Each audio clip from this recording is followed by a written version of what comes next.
कन्नौज पहुंचे सपा मुखिया अखिलेश यादव ने ऐतिहासिक गौरीशंकर मंदिर में मत्था टेका। यहां उन्होंने पूजा पाठ किया। इसके बाद वह पार्टी नेताओं से मुलाकात करने के लिए उनके घर पहुंचे। इस दौरान कार्यकर्ताओं की भीड़ उनके साथ रही।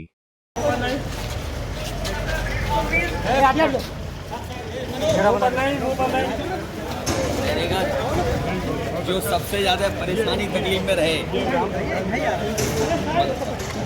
चाल से समझ गया।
प्रेस आखिरी में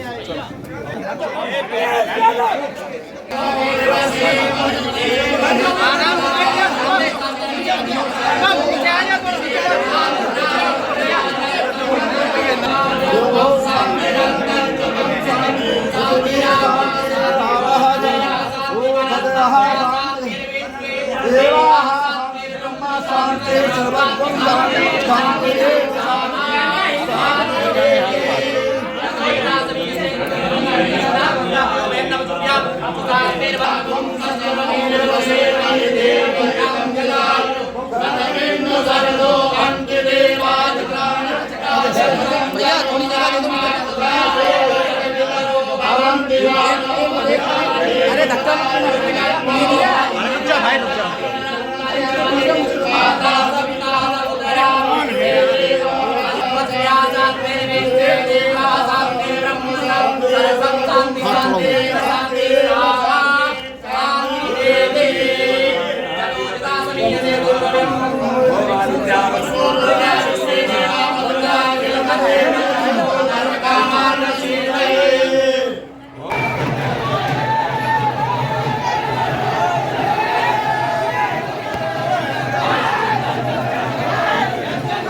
देखिए, कन्नौज के बारे में वो भी जानते हैं, कुछ यहाँ हासिल नहीं होने वाला है, इसीलिए कन्नी काट करके किनारे से निकल गए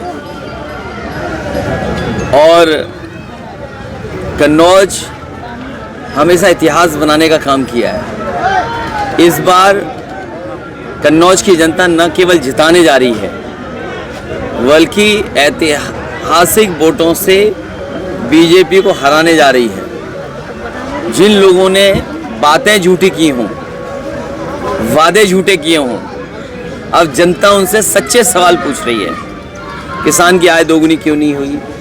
नौजवान को 2 करोड़ नौकरी हर साल क्यों नहीं मिली? महंगाई क्यों इतनी बढ़ गई? डीजल पेट्रोल क्यों महंगा हो गया? डॉलर क्यों ऊपर जाता जा रहा है? विकसित भारत का सपना दिखाने वालों ने भ्रष्टाचार किस सीमा तक ले गए? विश्व गुरु कहने वालों का और विश्व गुरु के रास्ते पे चलने वालों ने इलेक्टोरल बॉन्ड के बहाने कितने बड़े पैमाने पर भ्रष्टाचार किया। ये चंदा नहीं था, वसूली थी, और वसूली और दान में कितना खुलासा हुआ वो सबने देखा है। इसलिए इस बार न केवल कन्नौज की जनता बल्कि पहले दूसरे चरण में जो मतदान हुआ है उससे बेहतर मतदान तीसरे चरण में होने जा रहा है। जनता ने भारतीय जनता पार्टी की सरकार को पलट दिया। कन्नौज और तीसरे चरण के लोग और चौथे चरण के लोग भारतीय जनता पार्टी का सफाया कर देंगे। अखिलेश जी, चूंकि एक पोस्टर भाजपा का जारी हुआ था जिसमें उन्होंने कहा कि 84 करोड़ परिवारजनों को उन्होंने मुफ्त राशन दिया। भारत की संख्या 150, मतलब अगर मोटा मोटा बहुत ज़्यादा अगर कह लिया जाए तो 150 करोड़ है। तो क्या भारत में हर एक परिवार में सिर्फ 1.9 लोग ही हैं? देखिए, ये जो इनका गणित है भारतीय जनता पार्टी का, इस बार सब गणित फेल है। जो लोग मनमर्जी करते थे उन्हें 140 करोड़ लोगों की बात करनी पड़ेगी। मन की बात नहीं चलेगी, संविधान की बात चलेगी। बाबा साहब भीमराव अम्बेडकर जी का जो संविधान है उसको बचाने का चुनाव है। ये चुनाव ऐसा है जैसा कभी समुद्र मंथन हुआ था। इस बार ये संविधान मंथन होने जा रहा है। एक तरफ वो लोग हैं जो संविधान की रक्षा करना चाहते हैं, दूसरी तरफ वो लोग हैं जो संविधान के भक्षक हैं। इसलिए भारतीय जनता पार्टी का सफाया होना निश्चित है। मैनपुरी में कल भैया जिस तरह से मूर्ति के ऊपर पानी डाला गया है, देखिए बहुत बात साफ है। समाजवादी लोगों ने महाराणा प्रताप जयंती के लिए छुट्टी दी। महाराणा प्रताप जी का सम्मान, महाराणा प्रताप जी का जो शौर्य रहा, उनका योगदान रहा, उनका साहस, उसके प्रति सब लोग उनके अच्छी भावना से देखते हैं। लेकिन भारतीय जनता पार्टी के लोग हर चीज़ में राजनीति ढूंढते हैं। अभी कुछ दिन पहले मैनपुरी में सड़कों पे न केवल मैनपुरी के बुलडोजर मंगाए गए थे बल्कि आसपास के जिलों के बुलडोजर मंगाए गए थे और पूरे 1-2 जिले की पुलिस लग गई थी। आखिरकार क्या कारण था? अगर चौराहे चौराहे पुलिस होती, आप बुलडोजर के लिए तो पुलिस ला रहे हो, बुलडोजर की सुरक्षा के लिए तो पुलिस ला रहे हो, लेकिन जहाँ पर उनको कोई लग रहा है कि कहीं उपद्रव हो सकता है, कोई प्रतिमा पे चढ़ सकता है, कई बार ना समझ लोग होते हैं, अगर प्रतिमा पे चढ़ के वो अपमान नहीं कर रहे हैं, उनका म्यूट करके वीडियो बीजेपी का कार्यालय, मुख्यमंत्री के कार्यालय ने पत्रकारों को भेजा। आप अपने व्हाट्सएप पे पता करवा लीजिए, आप लखनऊ वाले पत्रकार साथियों से पता करवाइए, क्या वहाँ पर बीजेपी ने जानबूझ करके नहीं साजिश की? और तब साजिश की कि जब उनका सफाया होना निश्चित है मैनपुरी में। और कोई कल्पना कर सकता है वीडियो क्या आया है? माँ बहन की गाली देना, उन पर कोई कार्रवाई नहीं। जो लोग नारे लगा रहे थे महाराणा प्रताप के खिलाफ, कोई नहीं बोल रहा था और उन्हें आपने 7 अमेंडमेंट क्रिमिनल एक्ट में जेल भेज दिया। 100 अज्ञात नाम डाले हैं और जिन्होंने माँ बहन की खुलेआम गाली दी और कहा हम बूथ लूट लेंगे। बूथ लूटने वालों की, माँ बहन गाली देने वालों का सम्मान भारतीय जनता पार्टी कर रही है। और ये पहली बार सम्मान नहीं भारतीय जनता पार्टी करती है, ये भारतीय जनता पार्टी की संस्कृति है कि जो दूसरों को अपमान करेंगे, जो दूसरों का धोखा देंगे, गला काटेंगे या वो बलात्कारी होंगे, उनका सम्मान भारतीय जनता पार्टी करेगी। ये कोई नया नहीं हो रहा है। और प्रतिमा को धोना बीजेपी के वही लोग हैं जिनको न जाने क्या क्या करते हैं, इसलिए मुख्य मुद्दे से ध्यान हटाने के लिए किया है।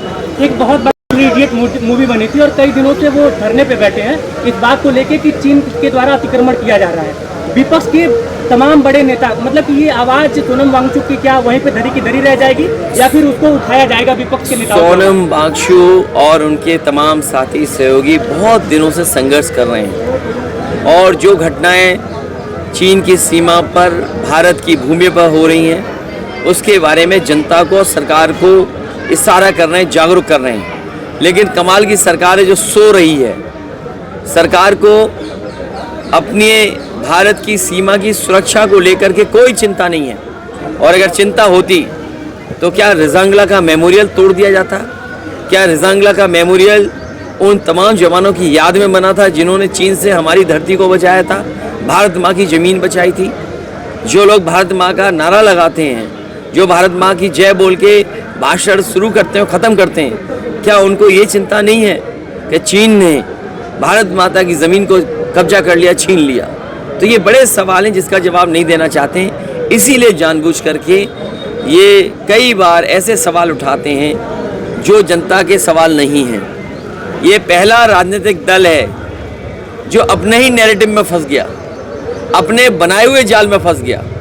जो नेगेटिव नैरेटिव बनाया था भारतीय जनता पार्टी ने, जो नकारात्मक राजनीति की शुरुआत की थी, उसी गड्ढे में भारतीय जनता पार्टी के लोग गिर गए हैं। याद रखना, जो गड्ढे दूसरे के लिए खोदते हैं वो एक दिन अपने आप खुद गिरते हैं। बीजेपी का जो नेगेटिव नैरेटिव था, आज वही उसको हरा रहा है। और हम तो अपना समाजवादियों से कहेंगे, चुनाव के बाद संविधान का मंदिर हर पार्टी कार्यालय में बनेगा। संविधान का मंदिर हर पार्टी कार्यालय में बनाएंगे, जिससे लोग समझें संविधान का जाने का मतलब उनके अधिकार छीनना, संविधान का खत्म होने का मतलब उनको पढ़ाई उनसे छीन लेना। संविधान को अगर ये बीजेपी खत्म इसलिए करना चाहती क्योंकि आपको न्याय नहीं देना चाहती है। संविधान हमारा संजीवनी है, इसलिए हर समाजवादी पार्टी के कार्यालय में संविधान का मंदिर बनेगा। और आने वाले समय में हम अपनी जनता को भरोसा दिलाते हैं कि बाबा साहब भीमराव अम्बेडकर जी का दिया हुआ संविधान को कोई ठेस नहीं पहुंचा सकेगा।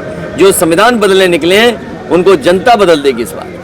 जौनपुर से भैया धनंजय सिंह की पत्नी का टिकट कट गया, क्या कहेंगे? अब बीएसपी में तो कटना टिकट और मिलना टिकट, और उसका रास्ता दूसरा है।